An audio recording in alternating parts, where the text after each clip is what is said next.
Whose civil rights are being deprived by majority vote?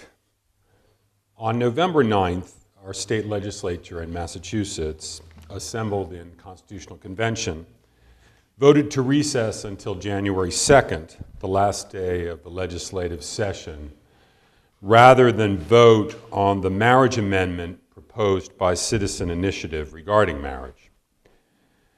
The amendment says that for the future, marriage in Massachusetts shall only be between a man and a woman.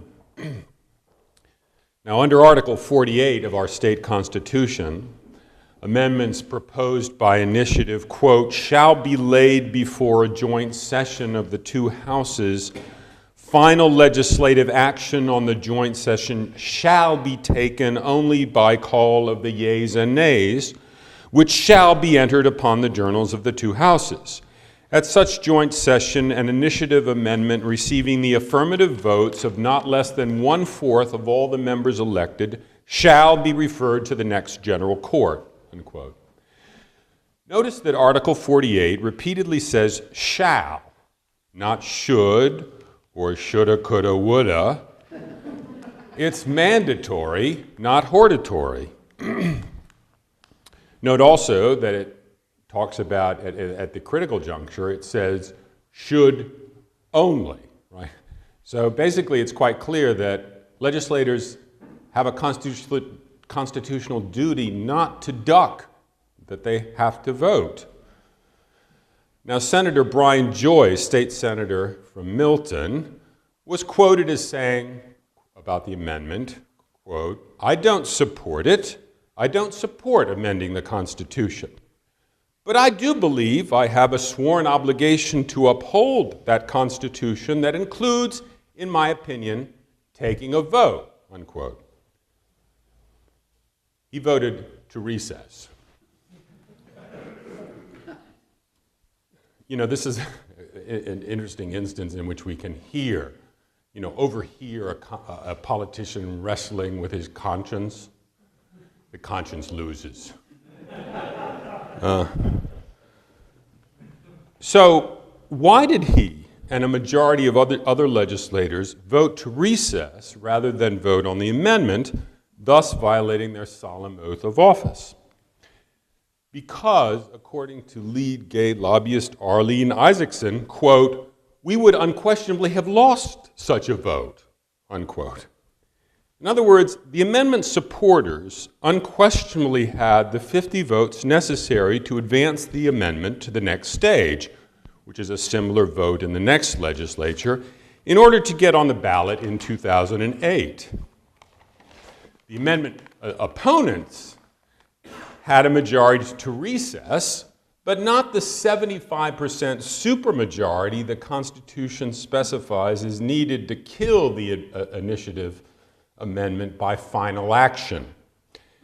By recessing instead, the people are being deprived of their constitutional civil right to amend the Constitution. Notwithstanding that, Arlene Isaacson now clucks, it's over. Now, it's not only Article 48 of the Massachusetts Constitution that these legislators violated, but Article 7 of our Declaration of Rights as well. This is written by John Adams in 1780. Quote, government is instituted for the common good, for the protection, safety, prosperity, and happiness of the people, and not for the profit, honor, or private interest of any one man, family, or class of men. Therefore, the people alone have an incontestable, unalienable, and indefeasible right to institute government and to reform, alter, or totally change the same when their protection, safety, prosperity, and happiness require it. So the gay lobby and the political hacks that do their bidding cannot and must not deprive the people from voting on this question. They claim it's a matter of civil rights and that it is inappropriate to put civil rights to a majority vote. But the novelty of an assorted right to gay marriage, The fact that it was established in Massachusetts by the slimmest of margins on our state Supreme Court, a majority of 1, the vote was 4-3, while being rejected in all the dozens of other courts around the country, such that it was only recognized in Massachusetts. Its rejection by legislative and popular vote in the U.S. Congress and virtually every other state, together with the fact that the proposed amendment in Massachusetts would only operate prospectively and would not, in effect, undo those 8,000 or so existing gay marriages that have been entered into under the authority of the Goodrich decision, all of these factors mean that no one would be deprived of a bona fide or genuine civil right were this amendment to be enacted. The claim that gay marriage is a civil right is, in my view, just a bluff to give it sacred cow status, to put it beyond and above debate and popular vote. Now, Representative Marty Walsh, a Democrat from Dorchester, who also voted for recess from his oath of office, was quoted in the gay newspaper Bay Windows as saying, quote, "I'm not happy with the procedural move. I wish this could be defeated on the merits.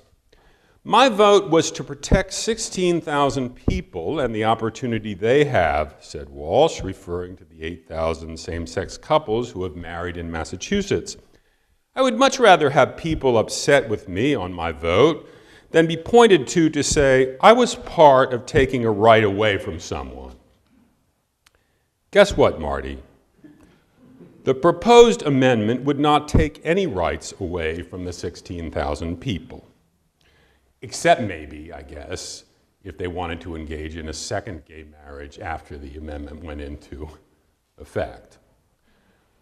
But you and a majority of your colleagues, by voting to recess rather than vote on the merits, have deprived the more than 170,000 people who signed the initiative amendment of their right to vote on it, along with the rest of us. By majority vote, you and your fellow legislators have taken away the people's unquestioned, uncontestable, unalienable, and indefeasible right to reform, alter, or totally change government through the ballot. You accuse us of depriving citizens of civil rights by majority vote, yet that is what you just did to us.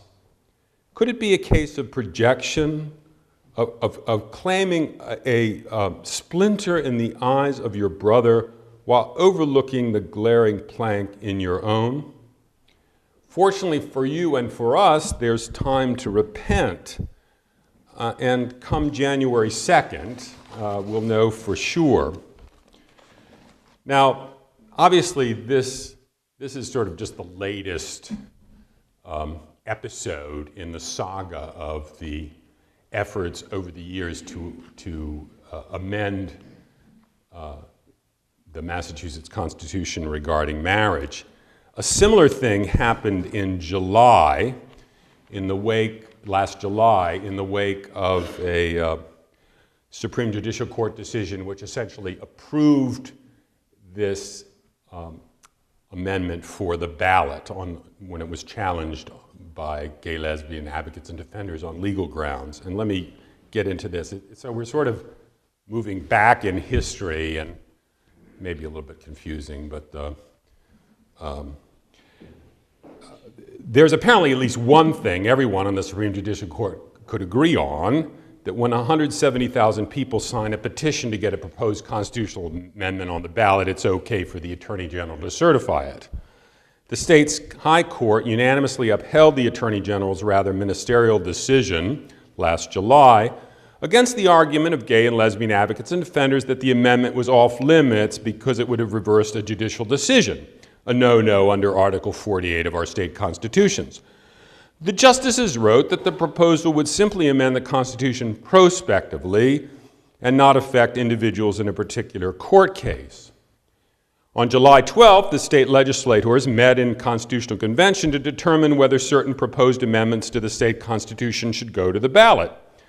The marriage amendment needed only 1/4 of them, or 50 of the 200, this legislative session and next. But the legislatures bravely voted 100 to 91 to put off the issue until November 9th, 2 days after the general election. And we just saw what happened on November 9th. Representative Thomas Sanacandro of Ashland applauded this decision. According to the Boston Herald, Sanacandro said he voted for the delay so fellow lawmakers could vote without the pressure of having to face voters soon thereafter. Quote, "They will absolutely vote their conscience because there's no campaign issue or no election in front of them," he said. From this statement, we learned two things.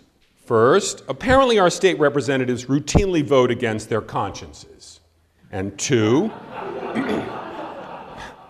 maintaining a good conscience requires barring the people from voting on a major public policy. The Herald got right to the heart of the matter with its news story headline, quote, "Pols do chicken dance over gay wed." The newspaper's editorial read, quote, "Political cowards rule on the Hill." The Herald opined, quote, "Lawmakers have acted in their own best interests here instead of in the interests of the people who elect them and deserve a swift resolution to this nagging question, not to mention an opportunity to vote on it themselves," unquote. But in accord with the equal branches doctrine, the war on democracy is not limited to the state legislature in Massachusetts. Consider the obiter dicta of two of our state justices, John Graney and Roderick Ireland, in the certification case, right, the case that decided that this was appropriate to submit on the ballot. Though they concurred in the ruling that the marriage amendment was properly certified by the Attorney General, they opined that, quote, "the Goodrich decision may be irreversible because of its holding that no rational basis exists or can be advanced to support the definition of marriage proposed by the initiative, and the fact that the Goodrich holding has become part of the fabric of the equality and liberty guarantees of our Constitution," unquote. These judges are saying that it may be unconstitutional to amend the Constitution. Using a 4-3 ruling that is all of 2 years old, the justices appear to be moving away from a concept of a high state court and closer to something resembling papal infallibility. As Professor Eugene Volokh rightly noted in his blog, quote, "Here the two judges are suggesting that the ultimate decisions are to be made by judges, and the people have no right to the final say on the subject. Under this theory, the judges end up being the ones who are sovereign, with the legal principles that they set forth being immune from control by the people," unquote. Even Professor Lawrence Tribe of Harvard Law School agreed in his posting to the blog that, quote, "a major difficulty is that the Graney Ireland opinion could even be said to be tone deaf to the hegemonic view of judicial authority that it might be read as announcing." That's a kind of on the one hand, on the other hand, soft peddling way of saying that these judges are tyrants. To put it mildly, such a statement from the bench is undemocratic. It's also unconstitutional. Consider what John Adams had to say about the role of judges and their fellow public servants. Now, this is Article 5 of our Declaration of Rights. Quote, "All power residing originally in the people and being derived from them, the several magistrates and officers of government vested with authority, whether legislative, executive, or judicial, are their substitutes and agents and are at all times accountable to them," unquote. So here are two political appointees in our hack-infested state government declaring unto themselves not only the authority to dictate social policy without a trace of constitutional or common law to back them up, but possibly the authority to declare their decision irreversible. Two men who happen to be politically connected would claim the power not only to redefine marriage, but possibly to prevent hundreds of thousands of voters from unredefining it. What sense does power to the people make when here comes the judge? Now, the amendment process, as I've said, has a history, and actually this current amendment, that is this initiative amendment that we're talking about now, right, and that will meet final action, hopefully, on January 2nd, is really the third in a series of constitutional amendments. And maybe so we're going further back into the past now to examine the history of this.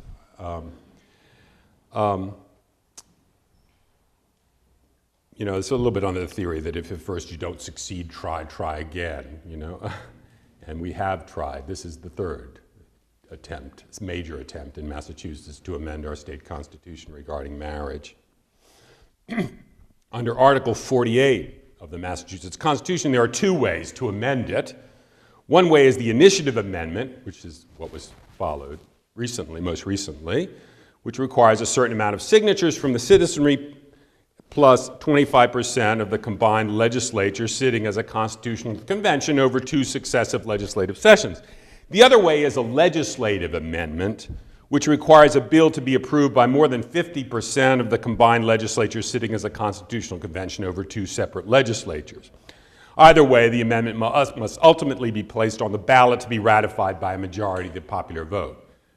Just as a parenthesis, you know, it turns out that in New England, the older state constitutions make it very difficult, actually, to amend the state constitution, whereas state constitutions in the West allow it by a simple initiative submission to the people, right? But it's a much more difficult, cumbersome process in the older state constitutions. As if they were behind doors number 1, 2, and 3 on some exotic state constitutional game show, the various Massachusetts constitutional amendments that have been proposed regarding marriage can be discussed chronologically as amendments 1, 2, and 3. 3 is the one we're dealing with currently. 2 initiative amendments with a now dead legislative amendment in between, a kind of amendment sandwich with a gooey middle. Now, amendment number 1. Before the historic Goodrich versus Public Health case came down on November 18th, 2004, an initiative amendment was proposed largely in anticipation of what the Massachusetts Supreme Judicial Court might do in Goodrich, that defined marriage as the union of a man and a woman and forbade making other relationships the legal equivalent of marriage, such as has been done in Vermont in the wake of Baker versus Vermont with the establishment of same-sex civil unions. Or this First Amendment, or extending to any other relationship the, quote, benefits or incidents exclusive to marriage, unquote. The opponents of this proposed amendment, and actually I think this is, I mean, even though in some ways this is like ancient history now, since this was the attempt prior to Goodrich to amend our state constitution, I think it is actually a very instructive thing. And for example, last week when there were state constitutional amendments on the ballot regarding marriage in 8 states, they passed pretty overwhelmingly as expected in 7 of the 8 states, but went down to defeat by a very narrow defeat in Arizona, 51 to 49%. And the Arizona amendment, the reason the Arizona amendment went down, actually, was not that the people of Arizona were in favor of same-sex marriage or whatever. It's simply that the amendment was very poorly drafted and didn't, I mean, had the same problem, some of the same problems as we experienced with this First Amendment in Massachusetts. That is, the Arizona ones not only defined marriage as only the union of a man and woman, but said no legal status for unmarried persons shall be created or recognized by this state or its political subdivisions that is similar to that of marriage, right? And it's that similar to that kind of very open-ended thing that says state can't recognize anything that is in any way analogous to marriage that I think frightened a bunch of people, like living in nursing homes and whatnot, or retirement villages rather, and about any kind of domestic partnership arrangements or whatever, and it was that led to its defeat. Anyway, the opponents in Massachusetts, this First Amendment, but dating back to 2002, the opponents made much of the benefits language, pouncing on it at a legislative hearing. In Massachusetts, most people are in favor of government benefits, however derived, And so it seemed politically naive to have such language in the amendment, particularly since the benefits exclusive to marriage is a fairly restricted set, not including, for example, the right to adopt, since single people may adopt in Massachusetts. Another point made against this proposed amendment was that there was no need for it, since in Massachusetts statutory and case law already define marriage as the union of a man and a woman. At this early juncture, prior to Goodrich, most people, and certainly most politicians, did not see the need for it. The timing of the amendment was not ripe. Of course, after Goodrich, some of the same people said that since it was now a matter of constitutional civil rights, it was too late to amend the Constitution since you cannot take away people's rights. The matter was now moot. In the summer of 2002, when the legislature was scheduled to vote on the amendment at the Constitutional Convention, it needed only 25% of the combined vote of House and Senate members to stay alive for eventual placement on the 2004 ballot. However, Senate President Birmingham gavelled the convention to adjournment so that the legislature would not have to vote on the substantive issue. So this has a history in Massachusetts. A couple of judicial actions were brought to challenge this failure of the legislature to vote on the proposed constitutional amendment. Both were brought by Sarah Pollock, head of the group called Massachusetts Citizens for Marriage. Ms. Pollock is also the wife of Edward Pollock, who served as her attorney. The first case was brought in 2002 against Senate President Birmingham, appropriately entitled Pollock versus Birmingham, claiming that Mr. Birmingham had violated his duties by failing to bring the initiative amendment to a vote in the legislature. In Pollock, the Supreme Judicial Court held that the matter was in effect a political question, not admitting of judicial resolution. Quote, declaratory relief is unwarranted in the circumstances present here with respect to the Senate President's official duties as the presiding officer of an Article 48 joint session of the General Court. Now, while they said there was no judicial remedy, the court did also say that the legislature had violated its constitutional duty. It's just that it's incumbent upon them to follow the Constitution rather than for the courts to somehow enforce it. The second case was brought in 2003 against the Secretary of the Commonwealth in Massachusetts Citizens for Marriage versus Secretary of the Commonwealth, Secretary of the State. In that case, the plaintiff, a citizens group that had obtained signatures for the initiative amendment, claimed that the Massachusetts court had violated the Massachusetts Constitution by failing to vote on the initiative amendment, and thus the plaintiff sought an order to direct the Secretary of the Commonwealth to send the initiative petition to the new General Court for consideration. Once again, although this time after the Supreme Judicial Court had released its decision in Goodrich, the state's highest court rejected the claim. Quote, Article 48 provides no judicial remedy for the failure of a joint session to act, and the article does not impose any further duty on the Secretary to transmit the petition or information concerning it to a successive General Court. General Court is the name in Massachusetts that's given to our legislature, just so we're clear about that. First lesson to draw from this history is that politicians will do almost anything to avoid having to vote on the merits of controversial social issues. Such stands inevitably lose them friends and votes. The feeling is that either way you make enemies. This lack of courage in the political class goes far towards explaining subsequent events in Massachusetts in the wake of the Goodrich decision and the relatively supine response of the legislature to the court's usurpation of the legislative prerogative in Goodrich. Now, of course, everybody knows about Goodrich. I'm not going to talk about that, but the legislature's response to Goodrich on the part of the Senate leadership was to seek an advisory opinion from the Supreme Judicial Court on a proposed civil union legislation to see whether that would satisfy the equality concerns identified by Chief Justice Margaret Marshall in Goodrich. That, after all, was the path that was chosen by the Vermont legislature in 1999 to create a separate status that would be a same-sex marriage in all but name under state law. And that, by the way, is what the New Jersey Supreme Court just approved, in their gay marriage decision. The four justices of the majority in Goodrich came back with a resounding no, and saw this attempt as nothing more than separate but equal, the discredited slogan of the segregationists, right? So they basically said, no way civil unions is going to satisfy the concern. Okay. So now we move behind door number 2, the Second Amendment, the Amendment number 2, right? Since the Initiative Amendment had failed, the next attempt to define marriage in the state constitution was by way of legislative amendment. Unlike the Initiative Amendment, which legislators had to accept or reject as it was written, a legislative amendment could be amended by the Constitutional Convention. However, this time the stakes were much higher because Goodrich was now binding precedent, standing for the principle clearly articulated by the state's highest court. The Massachusetts Constitution, written by John Adams in 1780, required nothing less than the legal recognition of same-sex marriage. I think this would have been of some surprise to John and certainly Abigail, but yes. A little poll, just say in 3 sentences what Goodrich is, because some people... Oh, I'm sorry. The Goodrich decision, was the Supreme Judicial Court's decision that basically set 4-3 that said that marriage same-sex marriage must be recognized under the Massachusetts Constitution.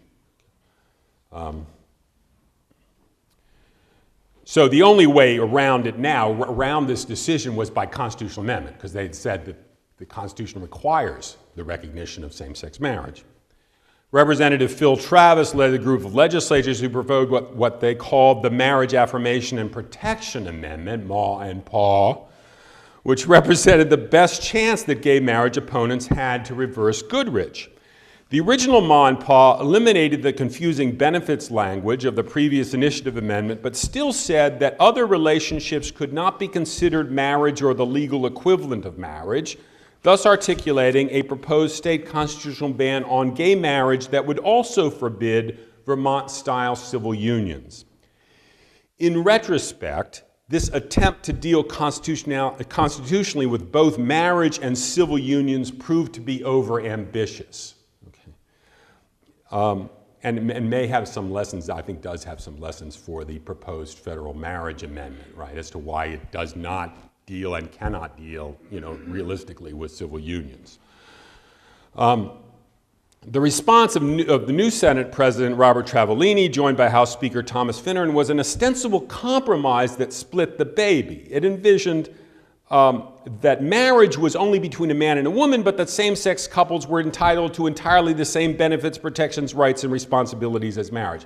This is, of course, what happened in Connecticut in terms of how the legislature in Connecticut dealt with this issue.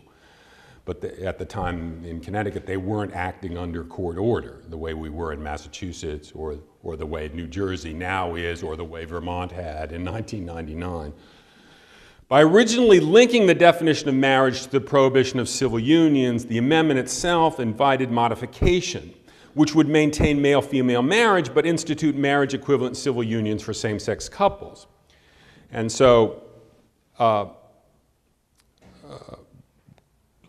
going into the final session of the Constitutional Convention on March 29th, a version of the Travellini-Finneran Amendment was the front runner, and basically combining these two things, a definition of marriage as only between a man and a woman, and mandatory civil unions for same-sex couples, civil unions that were the full legal equivalent under state law of marriage. At the time, I blogged for the Boston Globe's website at the time the day this was being debated. I said, I've been thinking about today's convention and why it makes sense to split the Travellini-Finneran Amendment. To refresh everyone's recollection, the Leadership Amendment purports to be a compromise. It defines marriage as only between a man and a woman to protect, quote, to protect the unique relationship of marriage, and then grant same-sex couples, quote, entirely the same benefits, protections, rights, and responsibilities as marriage under state law. Obviously, this is an incoherent mishmash, appealing only to politicians who want to have it both ways, by ostensibly offering something to everybody. Both sides of this debate, however, are adamantly opposed to it. Gay marriage opponents like myself, because this is just gay marriage by another name, and gay marriage proponents because this seems discriminatory on its face. If it looks like a duck, walks like a duck, talks like a duck with all the benefits, protections, rights, and responsibilities of ducks, why not? Why can't we call it a duck? Our side's response is that it is not actually a duck. Male pairs and female pairs are really not quite different from male-female couples, not least because only the latter can engender children. and provide children with both a mother and a father. There are also enormous practical problems with getting such an amendment favorably voted on at the ballot box in November 2006. As gay marriage advocate Professor Lawrence Tribe of Harvard has said, it's a dead sure loser from the word go. It's ideally written to get 0 votes. The real compromise would be to split the amendment, one regarding marriage and the other regarding civil unions. The people of Massachusetts would then have a clear choice in making this important decision. Come November 2006, all the possible public policy permutations, that's 4 P's in a row, would be on the ballot. If you favor gay marriage, vote no on both amendments, and the Goodrich decision will stand. If you favor the status quo that has existed since time immemorial, vote yes on the definition of marriage and no on civil unions. And if you favor the mishmash, vote yes on both amendments. This approach, which gives the people several options and avoids a catch-22, is favored by the people themselves. The Globe reported on February 22nd that 71% of people questioned said the issue should be decided by the voters in a statewide referendum. A majority, 57%, expressed a desire to have several options presented to voters. Separating the 2 questions on the ballot would also make it much simpler for the voters to understand and vote on. From a legal perspective, having 2 independent amendments would also avoid significant federal constitutional problems. The Travellini mishmash, combining marriage and civil unions into the same amendment, would be subject to an immediate facial challenge on federal constitutional grounds of equal protection in federal court. As Professor Tribe stated, there are things about it that make it very vulnerable under the federal Constitution. The proposal to split the amendment is a genuine compromise. No voter or constituent could reasonably complain about a legislature who votes for a compromise that clearly presents both ballot questions and allows the voters themselves to decide each issue. Well, even though it would have made a lot of sense to split the amendments and let people decide on both marriage on the one hand and civil unions on the other, of course, the legislature would not and could not, did not allow this, okay? And as a result, of course, on September 14th, 2005, this version of the amendment, which no one really favored, their mishmash amendment, did not survive the final vote in the legislature and was defeated by a vote of 39 to 157. It did not pass because no one was really in favor of it. It was a cover-your-ass sort of amendment that appealed only to professional politicians. And meanwhile, an alternative initiative constitutional amendment had been proposed. That's amendment number 3. That's the one that's currently on the table, in spite of the attempt of the legislative class to table it, effectively, forever, to kill it. In retrospect, what strikes me about this whole process is how easy it is for judges, with a majority of 1, as in Goodrich, to amend the state constitution under the pretext of interpreting it, and the great difficulty for the people to amend the Constitution in response. Of course, John Adams, in writing the Massachusetts Constitution, was sensitive to the danger of simple majority rule, and that's why he made the amendment process so cumbersome. But he was also sensitive to the dangers of judicial tyranny, which is why he made the procedure for removing judges so simple. This is by a procedure called a bill of address, which requires no impeachable offense and simply needs a majority of both houses of the legislature with the concurrence of governor and council. But the legal culture in the state and the media has made it virtually unthinkable to remove a judge for political reasons. And by the way, one of the things that's been happening recently is, Chief Justice Margaret Marshall is going around the state giving, prattling on and on about judicial independence and the rule of law. And my view is that this kind of, basically, all of that is all about Goodrich. It's all about gay marriage, right? This whole thing is just an elaborate smokescreen, really. It seems to me it's the kind of last refuge of a scoundrel in black robes is to start prattling on about judicial independence and rule of law, which are very important, right? But anyway, don't get me started. And I should end, and I was trying to be relatively dispassionate about it, but I think my outrage is, is boiling over, and I'm just not very. I can't, as a person who's been involved in this fight for years in Massachusetts. I mean, I saw it. I've been involved in this issue. I wish I wasn't involved in this issue. I've been involved in it since the Hawaii decision in 1996. So I saw it coming down. I saw it coming. And, I can't tell you how many times we testified at the State House of the need for this amendment before Goodrich ever came down, and how we were treated with disdain and dismissed and, considered ridiculous. And so I just, the frustration that I feel is just enormous. And at a certain point, honestly, and I've seen it happen, people in Massachusetts are beginning to vote with their feet. I mean, Massachusetts is one of the few places that is losing population, okay? And I think part of it has to do with this cultural, political situation. So I think I better end there before I say something really wild. And thank you.